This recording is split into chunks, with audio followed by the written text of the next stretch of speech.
그린 지방이 오디오북. 나탈리아, 5분 남았어. 무대 뒤 분장실에서 스태프의 외침이 들렸다. 나는 거울 앞에 앉아 마지막으로 립스틱을 고쳐 바르고 있었다. 성명한 빨간색. 내 얼굴이 아닌 관객들이 보고 싶어하는 얼굴. 알았어요. 러시아어 억양이 섞인 한국어로 대답했다. 옆에서 필리핀 출신 리사가 깃털 머리 장식을 고쳤으며 말했다. 오늘 관객 엄청 많대. 주말이라 그런가 봐. 그래? 좋네. 나는 대답했지만 사실 관객이 많든 적든 내게는 별 차이가 없었다. 어차피 가면을 쓰면 내 얼굴은 보이지 않으니까. 근데 너 괜찮아? 어제 연습 때 다리 저는 거 봤는데? 괜찮아. 파스 붙였어. 리사는 걱정스러운 눈빛으로 나를 봤지만 더 이상 묻지 않았다. 우리 같은 외국인 계약직 무용수들은 괜찮아 라는 말 뒤에 숨겨진 의미를 너무 잘 알고 있었다. 무대로 나가는 통로는 좁고 어두웠다. 화려한 의상을 입은 무용수들이 줄지어 서서 각자 몸을 풀고 있었다. 나는 무릎을 천천히 구부렸다 폈다를 반복했다. 오른쪽 무릎에서 둔한 통증이 올라왔지만 무시했다. 준비됐어요? 무대 감독이 헤드셋을 귀에 대고 물었다. 네. 우리는 일제히 대답했다. 음악이 시작됐다. 경쾌한 행진곡. 관객들의 함성 소리가 들려왔다. 나는 숨을 깊이 들이마셨다. 그리고 하얀 가면을 썼다. 무대 위로 나가는 순간 나는 나탈리아가 아니었다. 나는 그저 화려한 의상과 가면을 쓴 사람들에게 행복을 주는 누군가였다. 3년 전, 모스크바. 나탈리아, 너 정말 가는 거야? 친구 올가가 담배를 깊게 빨아들이며 물었다. 우리는 발레학교 건물 뒤편 계단에 앉아 있었다. 11월의 모스크바는 벌써 눈이 내리기 시작했다. 응, 다음 달이 출국해. 한국? 거기서 뭐하게? 테마파크에서 무용수로 일해. 계약서 받았어. 올가는 비웃듯 웃었다. 테마파크?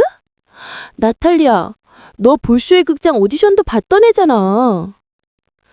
떨어졌잖아. 2번이나.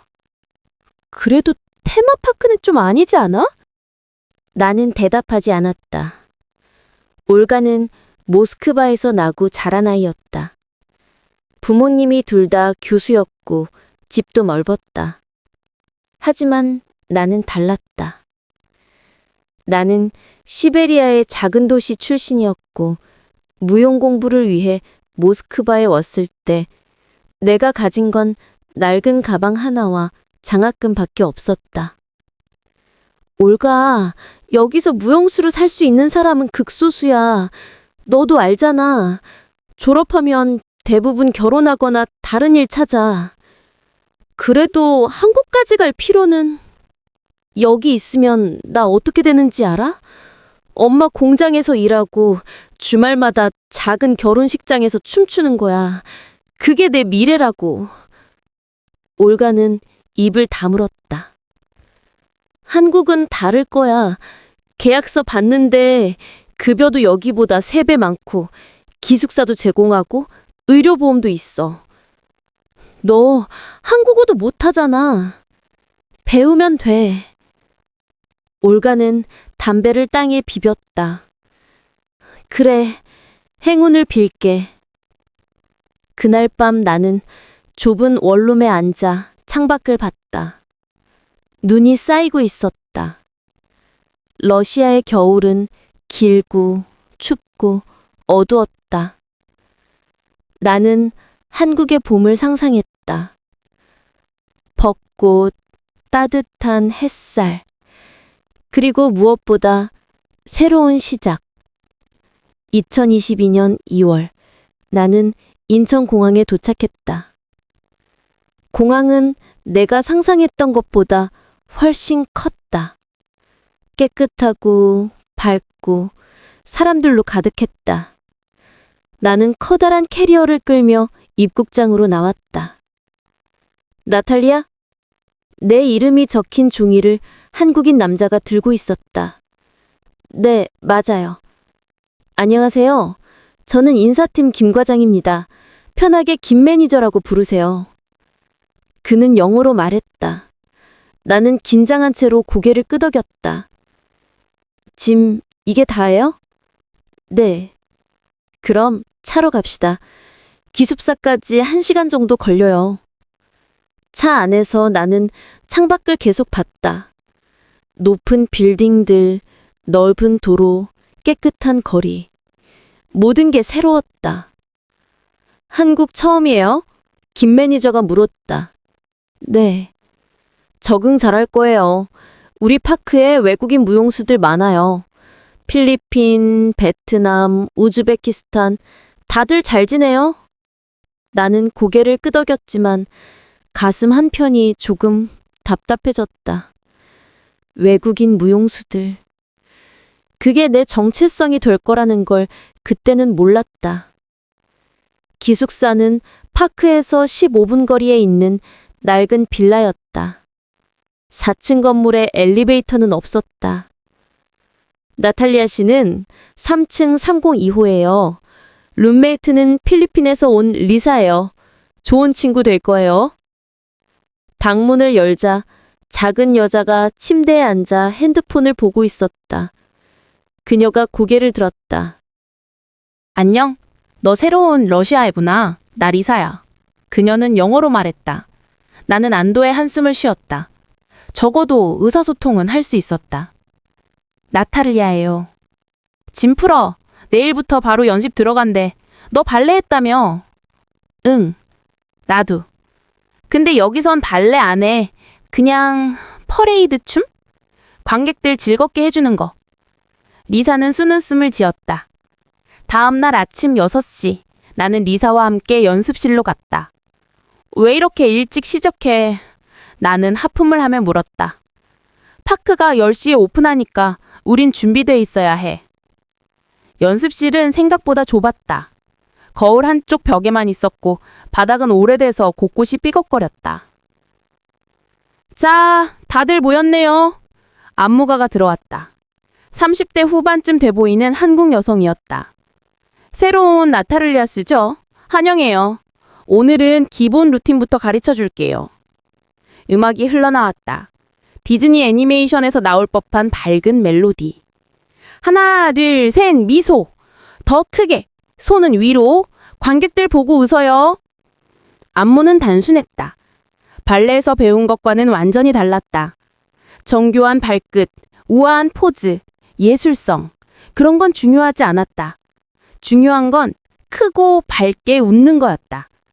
나타를리아 씨, 표정이 너무 딱딱해요. 더 즐거워 보여야 해요. 나는 억지로 미소를 지었다. 좋아요, 그렇게. 연습이 끝나고 나는 바닥에 주저앉았다. 땀이 등을 파고 흘렀다. 리사가 물을 건네며 말했다. 익숙해지면 괜찮아. 처음엔 다 그래. 이게 무용이라고 할 수 있을까? 리사는 웃었다. 무용이 아니라 쇼야. 우린 예술가가 아니라 엔터테이너야. 이해해? 나는 물을 마시며 고개를 끄덕였다. 하지만 가슴 한켠이 아팠다. 일주일 후, 나는 처음으로 무대에 올랐다. 화려한 의상, 깃털 장식, 그리고 하얀 가면. 거울을 보자 낯선 사람이 서 있었다. 준비됐어? 리사가 물었다. 잘 모르겠어. 괜찮아. 그냥 웃으면 돼. 아무도 네 얼굴 못 봐. 가면 쓰고 있잖아. 무대로 나가자 엄청난 수의 관객이 모였다. 아이들, 가족들, 연인들. 모두 우리를 보며 웃고 손을 흔들었다. 음악이 시작됐다. 나는 춤을 추기 시작했다. 단순한 스텝, 큰 동작, 밝은 미소. 한 아이가 내게 달려왔다. 언니, 사진 찍어주세요. 나는 무릎을 꿇고 아이 옆에 섰다. 가면 너머로 아이의 순수한 미소가 보였다. 그 순간 나는 깨달았다. 여기서 중요한 건 내 춤이 아니라 사람들의 행복이라는 걸. 공연이 끝나고 무대 뒤로 돌아왔을 때 나는 기진맥진했다. 가면을 벗자 얼굴에 붉은 자국이 남아 있었다. 첫 공연 어땠어? 리사가 물었다. 힘들었어. 익숙해질 거야. 하지만 나는 익숙해지고 싶지 않았다. 이건 내가 꿈꿨던 무용이 아니었으니까. 그날부터 나는 새벽마다 연습실로 가기 시작했다. 아침 5시, 아직 해가 뜨기 전. 나는 연습실 문을 열고 조명을 켰다. 아무도 없는 공간. 거울 앞에 섰다. 운동화를 벗고 맨발이 됐다. 차가운 바닥이 발바닥에 닿았다. 음악을 틀었다. 차이코프스키의 백조의 호수. 내가 발레 학교에서 수없이 연습했던 곡. 나는 눈을 감고 춤을 추기 시작했다. 여기서는 웃을 필요가 없었다. 크게 동작할 필요도 없었다. 그냥 나 자신으로 춤출 수 있었다. 발끝이 바닥을 스치고 팔이 부드럽게 움직이며 몸이 음악에 맞춰 흐르듯 움직였다. 이게 진짜 춤이었다. 이게 내가 사랑했던 것이었다. 30분 후 나는 바닥에 앉아 숨을 고르고 있었다. 땀이 얼굴을 타고 흘렀지만 마음은 평온했다. 일찍 왔네? 깜짝 놀라 돌아보니 리사가 문 앞에 서 있었다. 리사, 언제부터? 방금. 너 춤추는 거 봤어. 리사가 들어와 내 옆에 앉았다. 정말 아름다웠어. 고마워. 너 무대에서 추는 춤이랑 완전 다르네? 무대에서는 나 자신이 아니니까. 리사는 한동안 말이 없었다. 그러다 조용히 말했다. 나도 그래. 매일 밤 혼자 춤춰. 내가 진짜 누구인지 잊지 않으려고. 우리는 서로를 봤다. 그 순간 우리가 같은 아픔을 가지고 있다는 걸 깨달았다. 나탈리아, 딸, 잘 지내니? 엄마의 얼굴이 핸드폰 화면에 나타났다. 화질이 좋지 않아 얼굴이 흐릿했지만 엄마의 목소리는 선명했다. 응, 엄마, 잘 지내. 춥지 않아? 한국도 겨울이라며. 괜찮아. 여기는 난방이 잘 돼. 돈은 모았니? 언제 집에 보내줄 수 있어? 나는 미소를 지었다. 항상 같은 질문이었다. 다음 달에 보낼게. 걱정 마. 우리 딸 고생이 많아. 거기서 춤은 어때? 무대는? 응, 좋아. 사람들이 내 춤 정말 좋아해. 거짓말이었다. 사람들은 내 춤을 좋아하는 게 아니라 화려한 의상과 음악을 좋아했다. 가면 안에 내 얼굴도, 내 이름도, 내 이야기도 아무도 몰랐다. 그래, 잘 됐다. 우리 딸 자랑스러워. 통화를 끊고 나자 방은 갑자기 조용해졌다. 나는 침대에 누워 천장을 봤다. 엄마에게 진실을 말할 수 없었다. 매일 무릎이 아프다는 것, 가면이 얼굴에 상처를 낸다는 것, 사람들이 내 이름 대신 외국인 무용수라고 부른다는 것, 그리고 무엇보다 나는 외롭다는 것이다. 12월이 되자 파크는 크리스마스 장식으로 가득 찼다. 나탈리아, 이번 시즌은 공연이 2배야. 준비돼 있어? 네. 힘들면 말해. 다른 모용수 더 쓸 수 있으니까. 하지만 나는 말할 수 없었다. 계약직이었다. 언제든지 대체될 수 있었다. 공연은 하루에 4번이었다. 오전 11시, 오후 2시, 4시, 그리고 저녁 7시. 매번 같은 음악, 같은 동작, 같은 미소. 언니! 사진! 예쁘다! 우와, 진짜 공주같아! 사람들의 함성 소리가 귓가에 맴돌았다. 하지만 가면 안에서 나는 점점 사라지고 있었다. 어느 날 저녁, 마지막 공연이 끝나고 분장실로 돌아왔을 때 리사가 없었다.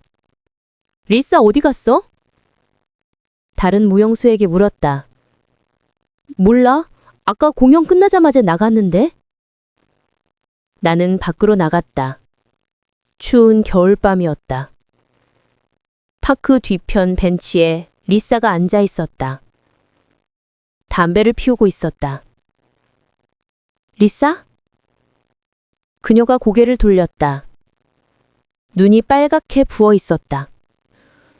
나탈리아, 무슨 일이야? 리사는 한동안 말이 없었다. 그러다 조용히 말했다. 계약 연장 안 됐어. 뭐? 다음 달에 필리핀으로 돌아가야 해. 나는 리사 옆에 앉았다. 차가운 바람이 얼굴을 스쳤다. 왜? 나이가 많대. 새로운 무용수 쓴대.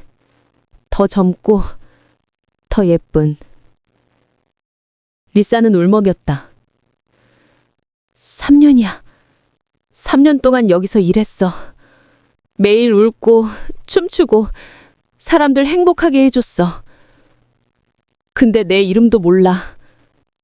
그냥 필리핀애라고 불러. 나는 리사의 손을 잡았다.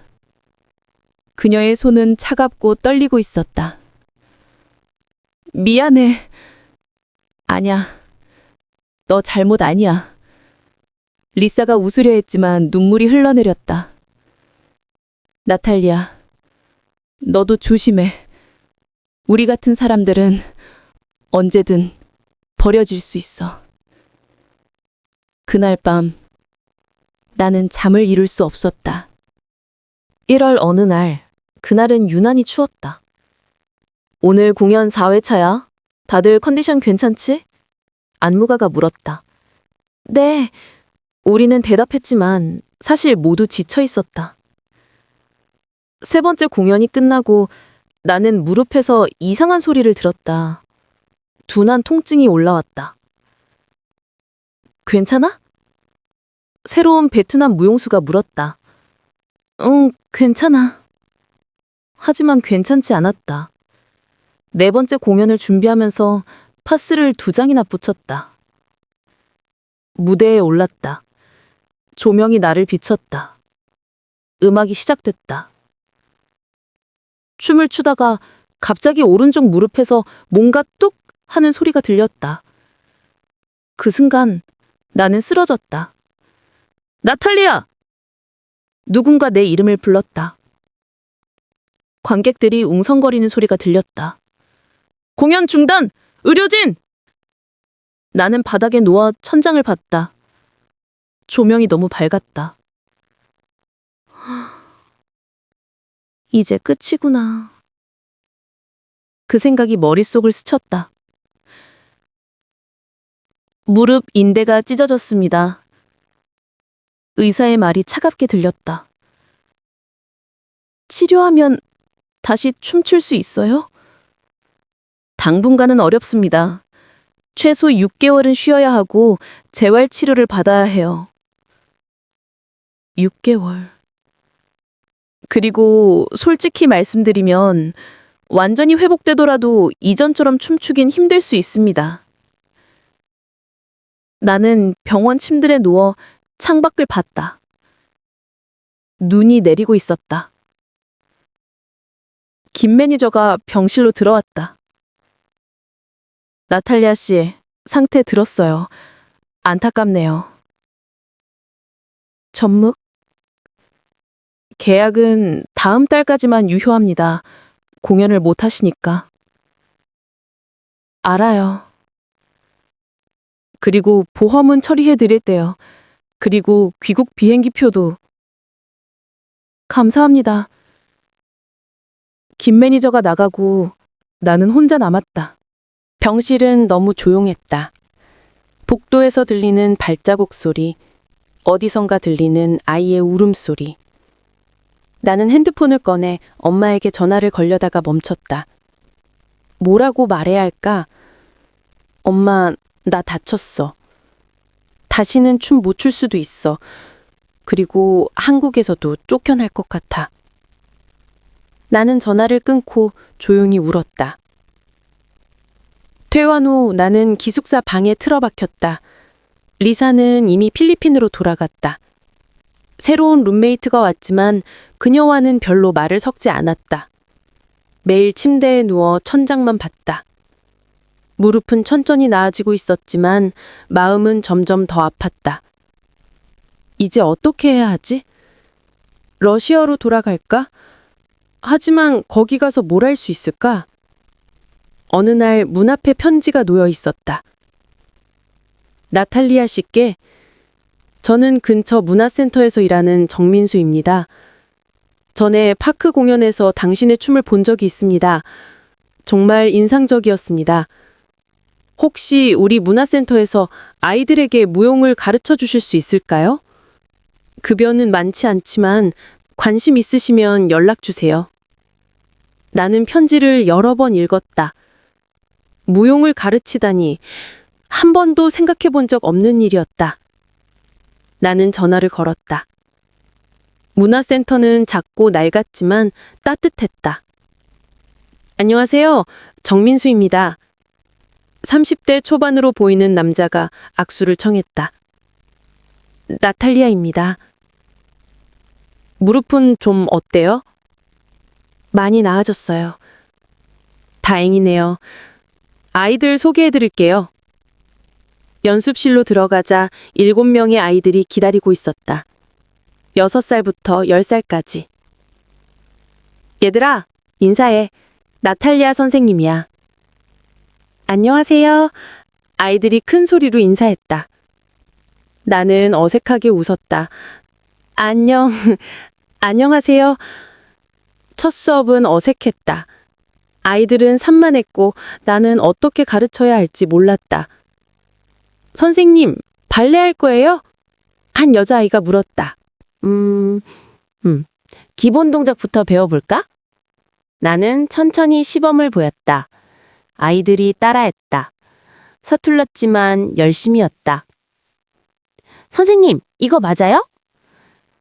잘하고 있어. 수업이 끝나고 한 아이가 다가왔다. 선생님, 춤 정말 예뻐요. 그 말에 나는 멈칫했다. 얼마 만에 듣는 칭찬일까? 고마워. 다음 주에도 와요? 올게. 집으로 돌아오는 길 나는 이상한 기분이 들었다. 가슴 한편이 따뜻했다. 오랜만에 느껴보는 감정이었다. 몇 주가 지났다. 아이들과의 수업은 점점 자연스러워졌다. 선생님, 오늘은 뭐 배워요? 수아라는 8살 아이가 뛰어오며 물었다. 오늘은 표현하는 법을 배워볼까? 표현이요? 춤은 단순히 동작만 하는 게 아니야. 마음을 표현하는 거야. 나는 음악을 틀었다. 조용하고 부드러운 피아노 선율. 자, 눈을 감아봐. 이 음악을 들으면 어떤 느낌이 들어? 아이들이 눈을 감았다. 저는요, 엄마 생각나요. 한 아이가 말했다. 나는 구름 같아요. 다른 아이가 말했다. 좋아. 그럼 그 느낌을 몸으로 표현해봐. 아이들이 조심스럽게 움직이기 시작했다. 서툴렀지만 진심이 담겨 있었다. 나는 그 모습을 보며 미소를 지었다. 이게 진짜 춤이었다. 누군가를 위한 쇼가 아니라 자신을 표현하는 것. 수업이 끝나고 수아의 엄마가 다가왔다. 선생님, 감사해요. 수아가 요즘 정말 행복해해요. 아니에요. 제가 더 배우고 있어요. 그리고 다음 달에 작은 발표회 하려고 하는데 혹시 선생님도 춤춰 주실 수 있어요? 아이들이 정말 좋아할 것 같아요. 나는 잠시 망설였다. 무릎은 많이 나아졌지만 여전히 완전하지 않았다. 해볼게요. 그날 밤 나는 오랜만에 새벽 연습을 다시 시작했다. 어느 토요일 오후 나는 동네 카페에 앉아 있었다. 나탈리아? 익숙한 목소리에 고개를 들었다. 파크에서 함께 일했던 안무가였다. 선생님? 여기서 뭐해? 무릎은 괜찮아? 네, 많이 나아졌어요. 지금은 문화센터에서 아이들 가르치고 있어요. 그래? 잘 됐네. 그녀가 앞에 앉았다. 사실 그때 너 다쳤을 때 미안했어. 괜찮아요. 아니야. 우리가 너희들을 너무 혹사시켰어. 나도 알아. 하루에 4번씩 공연하는 건 무리였어. 나는 커피를 마시며 대답했다. 그게 일이니까요. 넌 화나지 않아? 처음엔 화났어요. 많이. 나는 창밖을 봤다. 근데 지금은 오히려 감사해요. 감사하다고? 네. 다치지 않았으면 계속 가면 쓰고 춤췄을 거예요. 내가 누군지도 모른 채로. 안무가는 한동안 말이 없었다. 넌 특별했어, 나탈리아. 다른 무용수들과는 달랐어. 춤에 뭔가 슬픔이 있었어. 근데 그게 더 아름다웠어. 고마워요. 다음 달에 신규 공연 준비하는데 혹시 관심 있어? 이번엔 제대로 된 무용 공연이야. 테마파크 쇼가 아니라. 나는 잠시 생각했다. 예전의 나라면 당장 승낙했을 것이다. 하지만 지금은 달랐다. 죄송하지만 지금은 아이들 가르치는 게 좋아요. 안무가가 미소를 지었다. 그래, 좋은 선택이야. 3월 말, 드디어 발표의 날이 왔다. 문화센터 작은 공연장에 부모님들과 친구들이 모였다. 관객은 많아야 50명 정도였다. 파크 공연과는 비교도 안 됐다. 선생님, 긴장돼요. 소아가 떨리는 목소리로 말했다.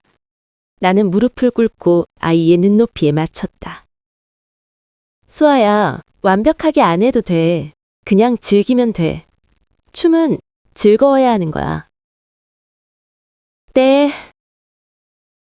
그리고 기억해. 너 정말 멋져. 공연이 시작됐다. 아이들이 무대에 올랐다. 서툴렀지만 밝았다. 진심이었다. 부모님들이 박수를 쳤다. 환호성이 터졌다. 마지막으로 내 차례였다. 나는 무대에 올랐다. 조명이 나를 비쳤다. 하지만 이번엔 가면이 없었다. 내 진짜 얼굴로 서 있었다. 음악이 시작했다. 차이콥스키. 나는 춤을 추기 시작했다. 무릎이 완전하지 않아서 예전만큼 높이 뛸 수는 없었다. 하지만 상관없었다. 이건 완벽한 춤이 아니었다. 이건 진짜 나의 춤이었다. 음악이 끝나고 나는 무대 중앙에 섰다. 잠시 침묵이 흘렀다. 그러다 누군가 박수를 쳤다. 그리고 또 다른 사람이. 곧 공연장 전체가 박수로 가득 찼다. 나는 고개를 숙여 인사했다. 눈물이 흘러내렸다. 무대에서 내려오자 수아가 달려왔다. 선생님, 최고였어요. 진짜 공주님 같았어요. 나는 수아를 안아주었다. 고마워, 수아야. 그날 밤 핸드폰에 메시지가 왔다. 나탈리아, 나야, 리사. 잘 지내? 리사, 오랜만이야. 필리핀은 어때? 괜찮아. 지금은 댄스 스튜디오에서 일해. 급여는 한국보다 적지만 집에 있으니까 좋아. 잘 됐다. 너는? 무릎은 괜찮아? 응. 지금은 아이들 가르쳐. 오늘 발표회 했어. 정말? 잘했네. 사진 보내줘. 나는 발표회 사진을 보냈다. 와, 나탈리아, 넌 정말 빛나 보여. 행복해 보여. 응, 행복해. 있잖아. 한국에서 일할 때 난 늘 가면 뒤에 숨어 있었어. 근데 너 사진 보니까 넌 이제 가면이 없네? 나는 리사의 말에 울컥했다. 리사, 고마워. 네가 없었으면 난 버티지 못했을 거야. 나도 마찬가지야. 우리 언젠가 다시 만나자. 꼭. 4월 어느 날, 정민수가 나를 찾아왔다. 나탈리아 씨, 소개해드릴 분이 있어요. 함께 온 사람은 40대 후반으로 보이는 남자였다. 안녕하세요. 저는 연극 연출가 한승우입니다. 안녕하세요. 발표회 영상 봤습니다. 정말 인상적이었어요. 특히 선생님 춤이요. 감사합니다. 혹시 관심 있으시면 우리 극단 작품에 참여하실 수 있을까요? 무용극이거든요. 이방인의 보험이라는 제목이에요. 이방인의 보험이요? 네, 한국에 온 외국인들의 이야기예요. 그들의 꿈, 좌절, 그리고 다시 일어서는 과정을요. 나는 가슴이 뛰는 걸 느꼈다. 제가 할 수 있을까요? 물론이죠. 선생님 춤엔 뭔가 특별한 게 있어요. 슬픈데 아름다워요. 그게 바로 이 작품에 필요한 거예요. 나는 고개를 끄덕였다. 해보고 싶어요. 극간 연습실은 낡았지만 따뜻했다. 자, 이 장면은 주인공이 고향을 그리워하는 순간이에요. 나탈리아 씨, 어떻게 표현하고 싶으세요? 한승우 연출가가 물었다. 나는 잠시 생각했다. 고향, 러시아, 눈 내리는 거리, 엄마의 목소리. 슬픈데 아름다운 거요. 그리운데 동시에 돌아갈 수 없다는 걸 아는 그런 느낌이요. 완벽해요. 그걸 춤으로 보여주세요. 음악이 흘렀다. 나는 눈을 감고 춤을 추기 시작했다. 천천히, 조심스럽게, 마치 기억을 더듬는 것처럼 팔을 뻗었다. 닿지 않는 무언가를 향해. 돌았다. 하지만 제자리로 돌아왔다. 무릎을 꿇었다. 그리고 고개를 들어 하늘을 봤다. 음악이 끝났다. 연습실은 조용했다. 한승우 연출가가 박수를 쳤다. 완벽해요. 바로 그거예요. 함께 연습하던 배우들도 박수를 쳤다. 나탈리아, 넌 진짜 예술가야. 주연 배우가 말했다. 그 말에 나는 울컥했다. 예술가라는 말을 들은 지 얼마나 오래됐을까? 공연 전날 밤 나는 극장 무대에 혼자 서 있었다. 빈 객석, 꺼진 조명, 고요한 공간. 나는 무대 중앙에 앉았다. 3년 전 처음 한국에 왔을 때를 생각했다. 꿈에 부푼 무용수, 새로운 삶을 기대했던 나. 하지만 현실은 가혹했다. 가면을 쓰고 이름 대신 외국인이라 불렸다. 다쳤고 버려졌다. 하지만 동시에 새로운 나를 발견했다. 나탈리아?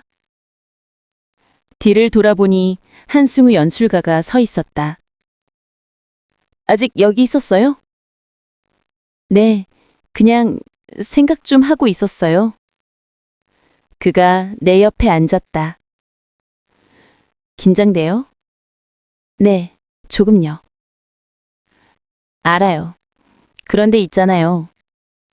그가 무대를 바라봤다.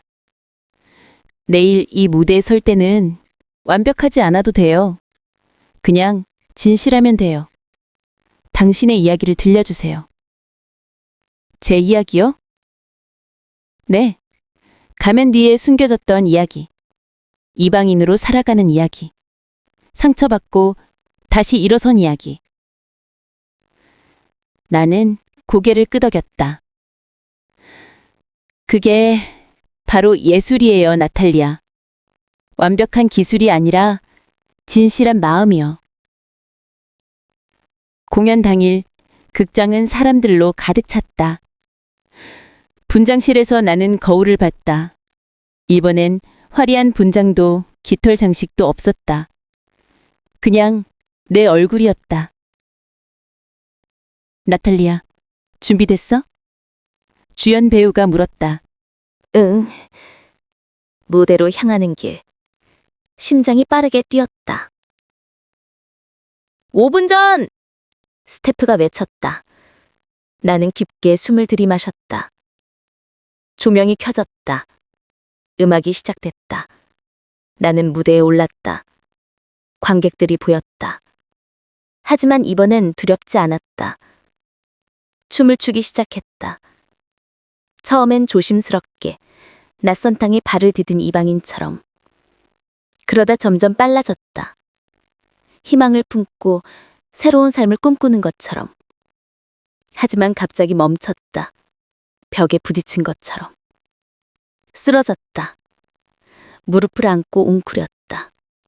그리고 천천히 일어났다. 이번엔 다르게 춤췄다. 더 진솔하게, 더 자유롭게. 가면이 없었다. 숨을 곳도 없었다. 그냥 나 그 자체였다. 음악이 절정에 달했다. 나는 팔이 활짝 펼쳤다. 그리고 마지막 동작. 고개를 들어 하늘을 봤다. 음악이 멈췄다. 잠시 침묵. 그러다 박수가 터져 나왔다. 기립박수였다. 나는 숨을 고르며 객석을 봤다. 사람들이 일어서서 박수를 쳤다. 수아와 문화센터 아이들이 보였다. 환하게 웃고 있었다. 정민수도, 한승호 연출가도, 그리고 김 매니저도 보였다. 그도 박수를 치고 있었다. 나는 깊게 인사했다. 눈물이 흘러내렸다. 하지만 이번엔 슬픔의 눈물이 아니었다. 공연이 끝나고 로비에서 관객들을 만났다. 정말 감동적이었어요. 한 여성이 말했다. 춤이 진짜 아름다웠어요. 눈물 났어요. 다른 관객이 말했다. 수아가 달려왔다. 선생님, 최고였어요. 저 나중에 선생님처럼 될 거예요. 나는 수아를 안아주었다. 넌 이미 멋진 무용수야, 수아야. 김 매니저가 다가왔다. 나탈리아 씨, 정말 훌륭했습니다. 감사합니다. 사실 미안해요. 그때 제대로 챙겨드리지 못해서. 괜찮아요. 그때가 있었기에 지금이 있는 거니까요. 그날 밤 나는 배우들과 스태프들과 함께 작은 회식을 했다. 건배! 모두가 잔을 부딪혔다. 나탈리아, 다음 작품도 함께 해요. 한승호 연출가가 말했다. 정말요? 물론이죠. 당신 같은 무용수는 흔하지 않아요. 나는 미소를 지었다. 그날 밤 늦게 나는 엄마에게 전화를 걸었다. 나탈리아? 이 시간에 왜? 엄마, 나 오늘 공연했어. 공연? 테마파크에서? 아니, 극장에서. 진짜 무용극. 정말? 우리 딸 잘했구나. 응. 그리고 엄마, 사실 그동안 힘들었어. 힘들었다니. 나는 처음으로 엄마에게 모든 걸 말했다. 가면을 쓰고 춤춰야 했던 것, 다친 것, 외로웠던 것. 왜 진정 말 안 했니? 걱정하실까봐. 바보 같은 딸. 엄마는 네가 행복했으면 좋겠는 거야. 돈이 중요한 게 아니라. 알아. 그런데 엄마, 나 이제 괜찮아. 진짜로. 그래, 다행이다. 목소리가 달라졌어. 밝아졌어. 응. 이제는 진짜 나로 살 수 있게 됐거든. 통화를 끝내고 나는 창밖을 봤다. 봄밤이었다. 따뜻한 바람이 불었다. 1년 후, 계절이 다시 한번 돌아왔다. 나는 여전히 문화센터에서 아이들을 가르치고 극단에서 무용극에 참여했다. 월세는 여전히 빠듯했지만 행복했다. 어느 봄날 오후, 나는 공원 벤치에 앉아 도시락을 먹고 있었다. 핸드폰에 메시지가 왔다. 나탈리아, 나 리사야. 다음 달에 한국 여행 가. 만나자. 나는 미소를 지으며 답장을 보냈다. 좋아. 꼭 만나자. 보고 싶었어. 그때 한 아이가 다가왔다. 선생님. 돌아보니 낯선 여자아이였다. 안녕? 저 지난번에 선생님 공연 봤어요. 정말 멋지셨어요. 고마워. 저도 나중에 무용수가 되고 싶어요. 선생님처럼요. 나는 아이의 눈을 봤다. 반짝이는 눈빛. 꿈을 가진 눈빛. 그래? 그럼 열심히 연습해야 해. 네, 근데 춤추는 게 가끔 힘들어요. 맞아, 힘들어. 많이 힘들지. 그럼 어떻게 계속 춤춰요? 나는 잠시 생각했다. 있잖아. 춤은 완벽해야 하는 게 아니야. 진실이야 하는 거야. 내 마음을 표현하는 거지. 제 마음이요?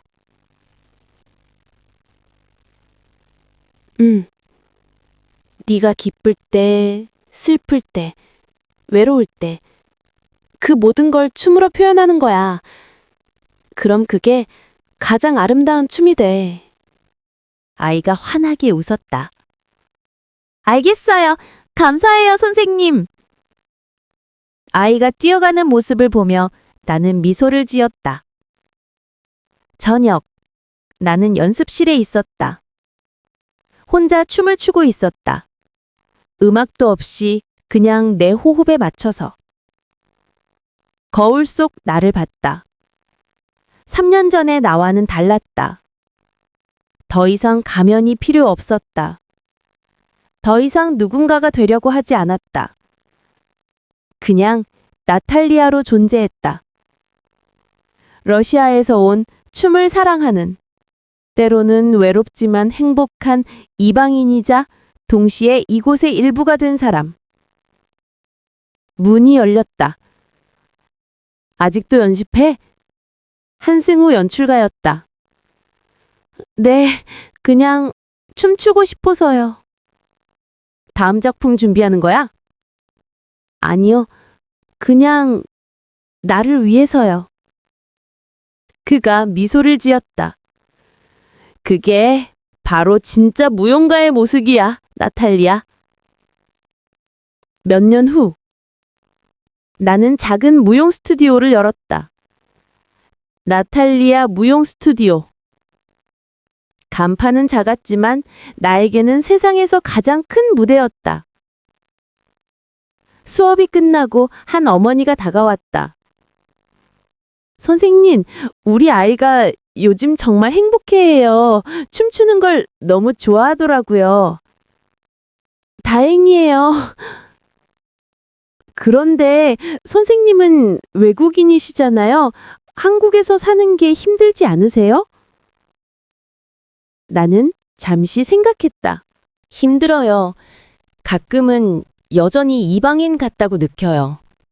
그런데도 계속 여기 계시는 이유가 뭐예요? 나는 연습실을 둘러봤다. 아이들의 웃음소리가 들렸다. 여기가 이제 제 집이 됐거든요. 완전히는 아니지만 조금씩요. 멋지세요. 어머니가 떠나고 나는 혼자 연습실에 남았다. 거울 앞에 섰다. 가면 없는 내 얼굴. 가면 안에 사람은 이제 진짜 나예요. 그 말이 입 밖으로 흘러나왔다. 나는 춤을 잃었지만 진짜 나를 찾았다. 가면 뒤에 숨겨졌던 이방인의 삶은 결국 인간으로서의 존엄과 자유로 귀결되었다.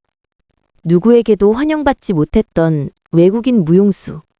하지만 이제는 누구의 승인도 필요 없었다.